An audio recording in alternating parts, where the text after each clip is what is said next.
Morning, welcome to Beepanock Farm and welcome to the labour of love that is changing our fencing in the big front field where we are today. So we're actually in the process of taking all of this fencing down to put it back out in a smaller section for the sheep, because we only want to graze half of the field and turn the other half into hay, so we need to keep them off that part.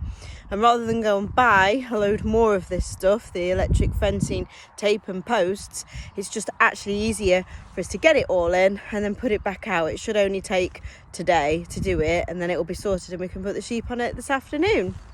I have a team of 3, which is Joe, Oliver and Henry, who are reeling in the top fence strand on a reel that Joe's created in the workshop yesterday, and I'm following on behind. I've got the really important job actually of checking all of the hedge bottom and all of this other fencing on the other side, because the electric only acts as one block, so this is stock fencing that's in the hedge bottom which needs to remain intact, because there's a public bridleway on the other side of here and a really busy road on the other side of the field, so we need to keep people and dogs out and sheep in. So I'm just making sure that no holes have arisen. There is some sections here, if you look, where some of the hedge is trying to take back some of this fencing, although I have to say the estate have been and cut all of the hedge back and made a really good job of it, so that should help actually with some of the fencing degradation. This is actually something that we don't want either. This is a gap in the hedge which should have just happened for growth reasons over time. Maybe part of it's got damaged, but it means that nosy parkers can look in, and also sheep might see it as a potential exit. So it's no wonder that really it's ideal to have your next step of fencing, which will be a 3-strand electric, just to try and back that up. And here we have the hindrance to most tasks. Henry has got this nice long stick and he's interfering with the fencing, hitting people and poking a wall, although he is rather happy. Really, this makes all tasks easier. We're going to cheat and get on the mule to go and catch up with them at the other side of the field. He's told me that we need to go really fast. I think he perhaps underestimates what's possible, but let's give it a go.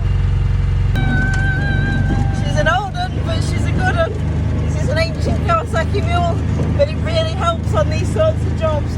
Just get from A to B and load all of the fencing bits in the bag, and the kids love it.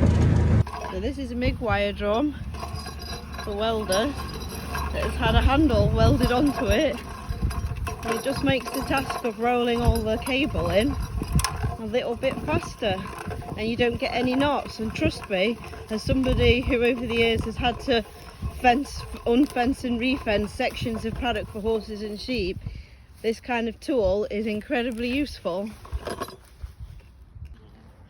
This is the next phase, winding in the last strand of the electric fence cable, and then following on behind, picking up the posts, and in a minute I'll get on the mule to make life quicker, so that I can go along slowly at the side of them, so I don't keep having to go backwards and forwards.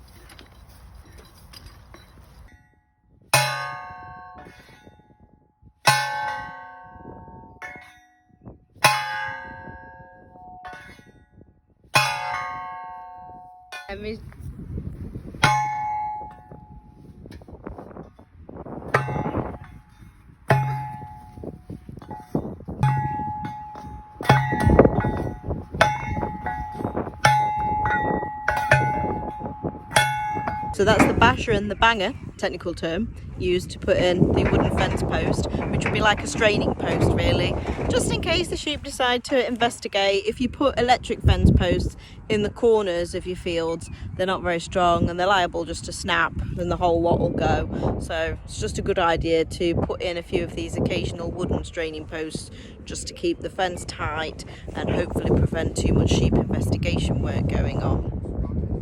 That's the last strand of the electric.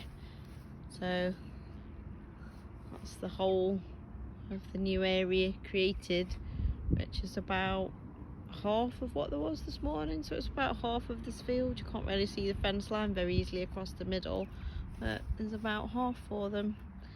and that part of the job is nearly done. And so now it's the moment they've all been waiting for. They finally get to go out in the front field where all the grass is. This is my approach to gathering them all, by the way. Sheep! Sheep!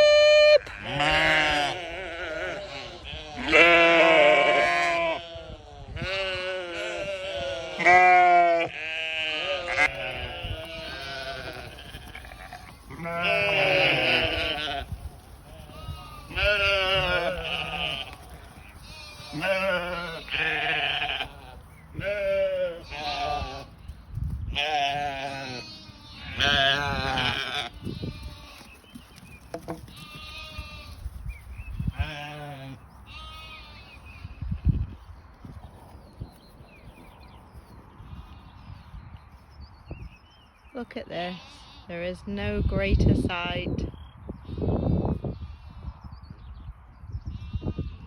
We've had these 3 stragglers that we've had to go and get back from the lambing shed that didn't actually want to come with their mothers.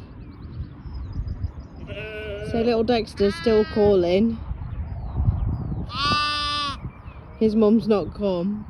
The mum of the 2 number 7s, Zelda, she's there. She's come to collect her babies. I don't even know where the mum of number 15, which I think is Aphrodite, is. She's gone. She doesn't care. Reunited at last. So there we go, finally they're out in the field enjoying themselves. I hope you've enjoyed watching this video. If you could give it a like, that would be fantastic. If you could subscribe to our channel, that would be even better. Thank you very much for watching, and we'll see you all again very soon. Take care. Bye.